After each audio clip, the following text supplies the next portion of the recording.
prend toute sa dimension devant la stèle de ce cimetière où sont gravés à jamais les mots suivants: à la mémoire des combattants antifascistes, connus et inconnus, morts pour la liberté des peuples. Cette citation a remplacé la citation originelle de 1939 où on pouvait lire « Aux étrangers morts loin de leur patrie, 1939 ». Il est évident qu'à cette date, 1939, la citation actuelle n'aurait pu y être inscrite. Cette seconde citation a été imaginée en 1976 par un ancien interné. Il s'appelait José Manchón. Force est de constater que M. Manchón avait pressenti les heurts et les malheurs de notre monde, car pour lui, ce qui était primordial, c'était, et ce sont les populations, les peuples. Cette référence au peuple de notre vaste monde se trouve confortée par nos travaux de recherche. Les 35 000 internés de ce camp de concentration du Vernet d'Ariège ont représenté 80 nationalités issues des 5 continents. Ces cérémonies, donc, dédiées aux oubliés de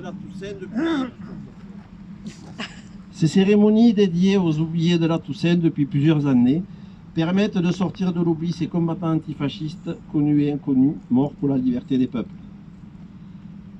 La personne qui m'a incité à reprendre ces cérémonies est ici, c'est Michel Graza. Donc pendant quelques années, il n'y avait pas de cérémonie organisée, mais Michel et moi, nous venions déposer une gerbe auprès de la stèle. Et puis comme il est persuasif, on a fait cette cérémonie où les gens viennent maintenant, et c'est très bien, je suis très content. Parce que pour notre amicale, il est important de vous associer à ces actes de reconnaissance par les gestes symboliques suivants. Il va y avoir la lecture des noms, prénoms et nationalités de tous ces hommes décédés suite à leurs conditions d'internement dans ce camp de concentration le plus répressif de France. Il y aura le fleurissement et la mise en lumière de leurs tombes. Et vous avez vu peut-être que certaines tombes avaient reçu un courrier. Vous allez donc ouvrir ces enveloppes sur les tombes où elles sont et vous verrez bien ce qu'il y a dans ce courrier. Mais avant cela, je vais vous lire un extrait du livre de Bruno Frey, Les hommes du Vernet. Cet extrait relate la cérémonie du 1er novembre 1941. Voici cet extrait. Le jour des morts, la petite cloche de l'église du camp tinta pour la première fois. Depuis quelque temps était apparu dans le camp un nouveau capitaine qui, à cause de son nez juif, reçut le surnom de Schlesinger. Au plus grand étonnement de tous, Schlesinger était un catholique plein de zèle. Sa mission particulière était d'élever la morale du camp. Quelqu'un à Vichy s'était imaginé que l'esprit d'insubordination qui régnait dans ce camp pourrait être chassé par l'Église et la prière. Jusqu'à présent, le dimanche, les croyants étaient conduits à l'église du village. De temps à autre, un pasteur protestant venait, quelquefois aussi un rabbin. Il y avait alors service religieux et quelques paquets de cigarettes consolants. Quant à Schlesinger, il édificia une église dans le camp. Encore et toujours, des baraques étaient sans fenêtres et sans chauffage. Encore et toujours, les malades à l'hôpital étaient sans soins, sans médicaments, sans lait. Mais l'église fut construite et elle eut une fenêtre gothique en verre multicolore. Le jour des morts, la petite cloche carillonnait pour la première fois. Ayant formé des rangs, les hommes du Vernet étaient debout, le visage tourné vers le cimetière. Le garde-à-vous du capitaine retentit, aigu. Les têtes se découvrirent, tandis que la petite cloche sonnait rapidement. C'est ainsi que les internés participèrent à l'hommage militaire aux morts. Des délégués de baraque avaient été conduits dehors pour orner les tombes. Ici donc. Dans le vent glacial de novembre, nous nous tenions devant les tertres. Je lus les noms des morts, parmi lesquels j'avais beaucoup d'amis. Sur la tombe du jeune Polonais, Aaron Langer, se trouvait encore la couronne de perles de verre multicolores que Luigi avait portée, seul par la grande route poussiéreuse. Maintenant, la garde se tenait raide devant le monticule de terre. Cela ne dura pas longtemps et la cérémonie de l'hommage aux morts devait se répéter d'une façon que personne ne pouvait prévoir. Ce paragraphe se termine là. Je vais vous lire maintenant le récit de l'imprévisible, toujours dans Les Hommes du Vernet. Peu de jours après, vers 7 heures du soir, je fus subitement secoué par des coups de feu tirés rapidement les uns après les autres. 3 coups suivirent, à de plus longs intervalles. Il avait plu toute la journée et il s'était levé un épais brouillard à travers lequel apparaissait la lueur laiteuse des faibles ampoules électriques fixées au sommet du mât. Les coups étaient venus du côté de la route, à la hauteur du quartier C, non loin de l'endroit où il jouxte le quartier B. De l'autre côté, en C, des ombres avaient surgi qui couraient vers le grillage en fil de fer bordant la route. On entendait des cris, mais à cause du brouillard épais, on ne pouvait rien distinguer nettement. Sur la route du camp, plusieurs patrouilles s'étaient lancées au pas de course. Nous regardions fixement la nuit en essayant de déchiffrer ses secrets. Le grand Auguste s'approcha de la grille qui séparait notre quartier du quartier C. « Hey, vous, de l'autre côté, qu'est-il arrivé ?» Bientôt, la nouvelle passa de bouche en bouche. Ils ont tué Dallinger, abattu comme un lapin au clapier. Les coups lui ont déchiqueté les poumons tellement le chien avisait de près. Du brouillard surgirent des hommes avec une civière, mais ils n'arrivèrent pas jusqu'à la grille. Ils durent s'arrêter 10 mètres avant la clôture. Les factionnaires dirigeaient leurs carabines sur les camarades venus porter secours à l'homme grièvement blessé, qui se trouvait pris dans la clôture de fil de fer. « Celui qui avance est tué !» cria le factionnaire. C'est ainsi que Léo Dallinger, âgé de 32 ans, perdit tout son sang en face de ses camarades. Il était de Mannheim. Là-bas, une femme attendait son mari et un enfant son père. Son histoire est celle de beaucoup. En l'année 1928, dans une réunion de masse, Dallinger avait interrompu Adolf Hitler par des interpellations. Il avait pensé que l'on pouvait discuter avec les nazis. Alors les brunes sections d'assaut l'avaient rossé et laissé à demi-mort. À partir de ce moment, le jeune ouvrier devint à l'égard des nazis un ennemi plein de haine. Assommer les chiens bruns devint sa devise. Il adhéra à la Ligue de combat antifasciste et se battit contre les bruns tant que cela fut possible. Dans l'illégalité, il ne renonça pas au combat.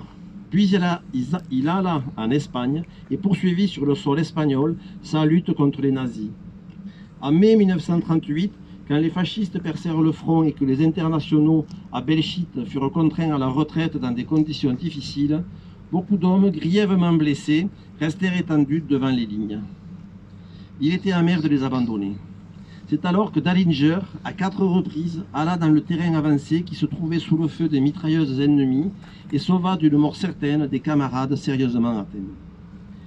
Maintenant, il voulait rendre ce service à l'homme durement touché et le ramener de la ligne de feu du Vernet. Les assauts des morts devant Madrid, il les avait surmontés vivants. Mais la vie au camp du Vernet, il ne la supporta pas. Il voulait parvenir à réintégrer sa petite patrie et rejoindre les combattants de l'ombre. À présent, il était mort. Il n'avait pas traversé le treillis de fil de fer large de 2,50 m. Ses jambes étaient encore dans la cour du camp, la tête et la poitrine dans les barbelés. C'est dans cette position qu'il reçut les premiers coups.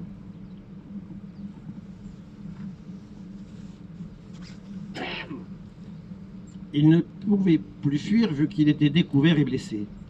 Mais ensuite, le gendarme de Vichy tira à bout portant sur le blessé sans défense. 3 autres coups qui lui déchiquetèrent la poitrine. Maintenant, il était 9 h. On était allé chercher à l'hôpital le médecin du camp et il avait constaté la mort de Dallinger. Des gendarmes tirèrent le corps du treillis de fil de fer, le soulevèrent dans une civière et l'emportèrent à la morgue. Derrière la civière marchaient 12 chefs de baraque. Les internés en longue file comme des ombres dans le brouillard saluèrent le mort en levant le poing. Le lendemain, le colonel reçut une délégation des délégués du quartier C. Il était de mauvaise humeur. Le factionnaire, pensait-il, avait fait feu par peur. Sur l'ordre du ministre de la Guerre, les autorités du camp avaient pour devoir de faire rigoureusement usage de l'arme à feu en cas de tentative de fuite, même sans sommation.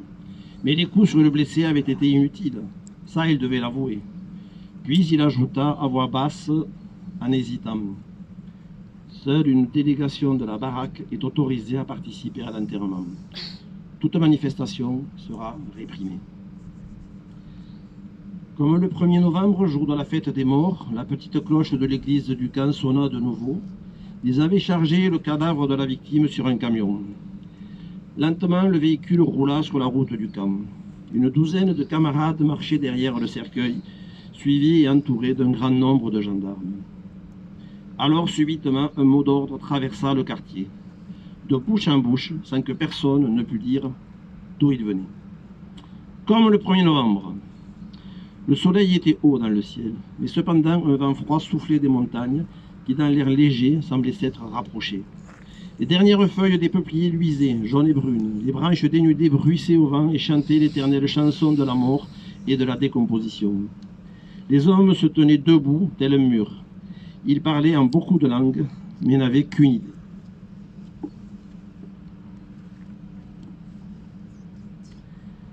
La petite cloche du glas tintait, roc et lest. Quant aux hommes, ils se tenaient immobiles, le visage dirigé vers le cimetière éloigné que personne ne pouvait voir, car les baraques du quartier C se dressaient entre nous et le dernier lieu de repos de notre camarade. Mais de l'autre côté, au quartier C, il était possible de s'approcher jusqu'à la grille extérieure entourant le camp, où le cortège funèbre devait passer. Alors les brigades internationales se formèrent en unité avec leur propre chef et leur propre état-major. De l'autre côté de la grille de séparation, ils défilèrent au pas devant nos rangs figés, une troupe et non un tas de prisonniers. C'est ainsi qu'ils avaient défilé dans les rues de Madrid quand ils avaient transporté Hans Beimler à sa dernière demeure. Le Vernet non plus ne les avait pas brisés. Alors une voix cria « Garde à vous !» Elle venait des derniers rangs. Nous ôtâmes nos bérets et nous étions debout, immobiles, jusqu'à ce que la voix inconnue ordonne par-dessus nos têtes « Rompez les rangs !» C'est avec les honneurs militaires que les hommes des brigades internationales avaient conduit à sa tombe leurs camarades morts comme s'ils avaient encore été au front et non derrière les barbelés. Le commandant ne se fit pas voir. Nous étions plus forts que le commandant. Voilà, cet extrait s'arrête ici. Et donc, ainsi s'en est allée la vie de Léo Dallinger. Sa tombe est juste là. Et lui aussi a reçu un courrier. Citoyennes et citoyens du monde, merci pour votre attention.